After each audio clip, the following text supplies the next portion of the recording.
All right, today we're going to talk about unit rate and specifically unit rate with fractions. So let's start with the definition of a unit rate. A unit rate is a ratio with two different units.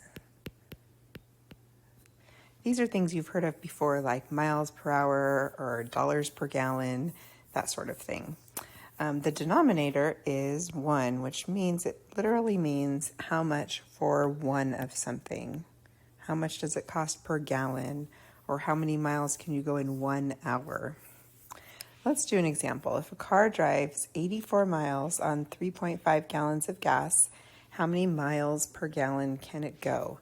So we're going to make a ratio or a fraction with these two numbers. And when they ask the question, they're telling you how to set up the ratio. It's asking how many miles per gallon, which means we're doing miles over gallons. And so this is our miles. That goes in the numerator. This is our gallons. That goes in the denominator. And then we're just going to use our calculator and do 84 divided by 3.5 to find out that it is 24. We can put a label on that, miles per gallon. So it's just a division problem. It's just a ratio. All right, let's try another example. It costs $24.56 for 18 cupcakes and $21 for 15 cupcakes. Find the price per cupcake. So this again is telling us how to set up our ratio. We're going to do the price over how many cupcakes. And then it says which one's the better deal. So we're going to do that for both scenarios. So let's use some different colors here. So $24.56 for 18 cupcakes. We're going to do the price over how many cupcakes. I'm going to put that into my calculator. 24.56 divided by 18 gives me this long number here, where the 4 is just going on forever. But we want to round that to the nearest cent since it's money. So it's going to be 136. And then we'll do a different color here for this one, $21 for 15 cupcakes. So we're going to do the price over how many cupcakes. Again, I'm going to put that into my calculator.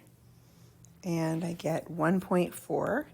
But we know that we need this to be money. So money has two numbers after the decimal place. So it's $1.40. And then the question is, which one's the better deal? The better deal is the cheaper one, which is this one. So 18 cupcakes for $24.56 is a better deal. So that's just how to find unit rate. How much for one? How many miles for 1 gallon? How much money for one cupcake? Now we're going to talk about complex fractions. Just because it has the word complex in it does not mean it's hard. A complex fraction has a fraction in the numerator, the denominator, or both. It's like a fraction made of fractions. But to make it simpler, we're going to think of it as a division problem. So this complex fraction right here says 2/3 over 3/4. So it's really just 2/3 divided by 3/4.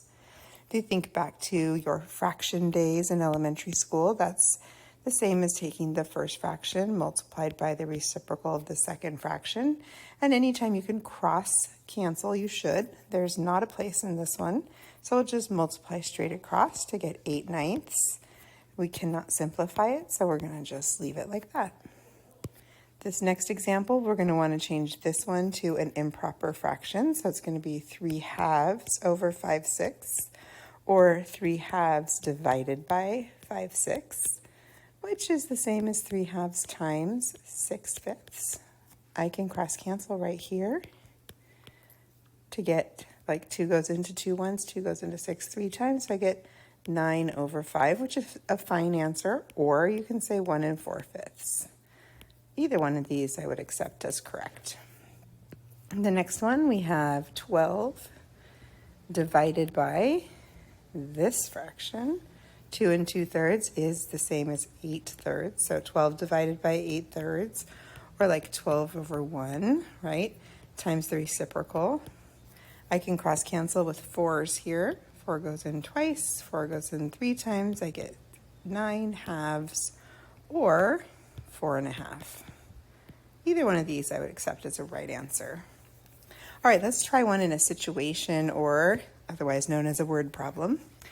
All right, a herd of elk travels 5/6 of a mile in 1/4 of an hour. How many miles can the elk travel? Oh, typo. Travel in 1 hour.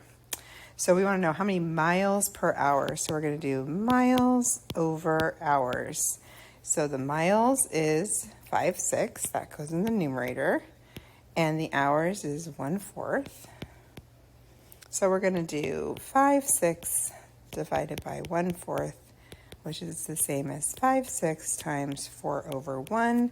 I can do a little cross canceling here with 2's to give me 10/3 or 3 1/3. So that's how many miles the elk can travel in 1 hour.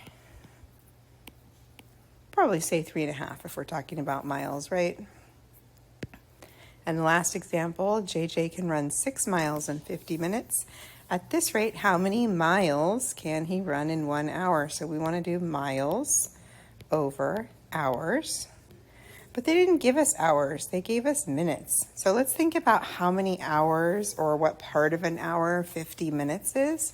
There are 60 minutes in an hour, so 50 out of 60 is the same as 5/6. So 50 minutes is 5/6 of an hour. So now let's compare our miles per hour. So miles is 6, hours is 5/6. So that's like 6 divided by 5/6, or 6/1 times the reciprocal. No cross canceling there. Looks like I should be able to, but I can't. So 6 times 6 is 36. 1 times 5 is 5. You can leave it like that, or you can make this 7 1/5. And this is how many miles he can run in 1 hour. So miles, you can even write like MPH, right? Miles per hour. And there you have it. Thanks for watching.